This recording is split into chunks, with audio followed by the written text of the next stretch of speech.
Today, we'll be discussing the man known as Bryce Hall, his defeat to Austin McBroom, how he was able to bounce back, and ultimately, shock the world. When Bryce Hall first put on a pair of boxing gloves, it was on June 12, 2021, at the YouTubers vs TikTokers boxing event, and the event had an interesting build-up, with Deji throwing shots at everyone including Fusi, funny how that turned out. We had Taylor Holder severely underestimating Gibb, again, funny how that turned out. And we had our first preview of Austin McBroom vs Bryce Hall, which didn't end too well for Bryce, but we move on. The show itself was stacked with fights such as Vinny Hacker vs Deji, Faye Jarvis vs Michael Lee, and Bryce Hall vs Austin McBroom.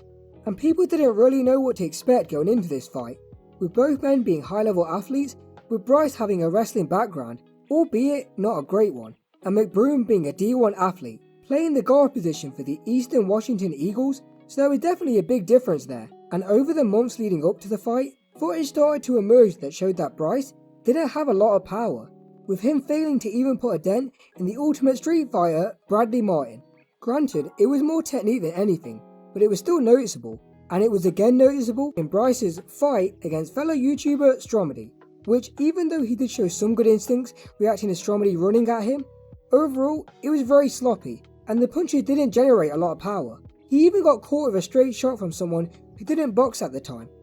But Bryce picked up the victory, and all roads led to the clash on June 12th. And things didn't go Bryce's way. As soon as the first round began, it was clear who had boxing experience and who didn't, with McBroom constantly changing angles, feinting shots, with Bryce being very flat-footed and not reacting quick enough to shots, but at least he gave his rival a nice hug. The second round began, and even though Bryce was able to string punches together, because of the lack of technique/power, they weren't effective, with the 3 million YouTuber clinching throughout the bout. Round 3 was up next, and it was pretty much game over for the former high school wrestler, as the D1 athlete punished Bryce repeatedly, and the referee had no choice but to wave off the bout, giving Bryce his first loss and Austin his first win. But Bryce did make it clear that he wasn't a fighter, which will be important later on. Following on from the crushing defeat, Bryce continued to box, and he actually showed improvements. Granted, it wasn't the best opposition, but he showed improvements nonetheless, with combinations, feints. Overall, he just looked more relaxed, and he put down his hater in the second round. Following on from that, he would go on to spar Vitor Belfort. Yes, that Vitor Belfort. And it didn't end too well for Bryce, as even though he did get some shots in, ultimately, it was a vicious body shot from the former light heavyweight champion. But I do give credit to Bryce for even stepping in there, as not a lot of people would do that, unless your name's Pineda. From there, it would be a long time before the influencer boxer stepped into the ring again, with potential bouts being rumoured against Deji, and a 2-on-1 bout with the Island Boys. No, I'm not making that up, with Ryan Taylor looking like a likely opponent. However, it was a matchup nobody expected, as Bryce Hall was set to go 1-on-1 with 3-0 undefeated bare-knuckle fighter G Perez, which was a big step up from his previous fight. And there was definitely animosity there, with G even slapping Bryce in the lead-up, and when it came to this bout, there was a caveat. This fight was at 168, and Bryce's opponent previously fought at 125, so it was a big advantage for Bryce being used to that weight. And when it came to this bout, nobody expected Bryce to win, as the experience of G Perez seemed like it would be too much for the YouTuber, but this is bare knuckle, and anything can happen.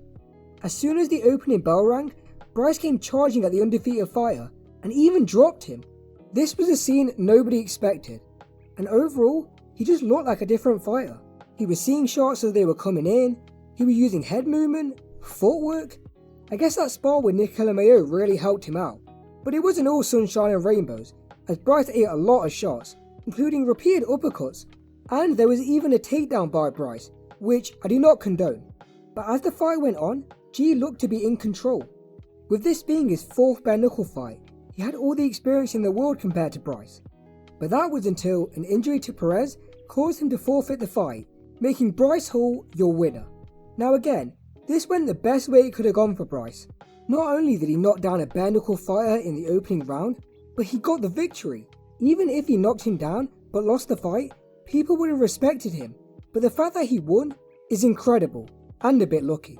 Now, was this fight amazing to watch? No. Bryce did the right thing by staying away from Perez and not engaging in the centre of the ring, so I do understand why he did that.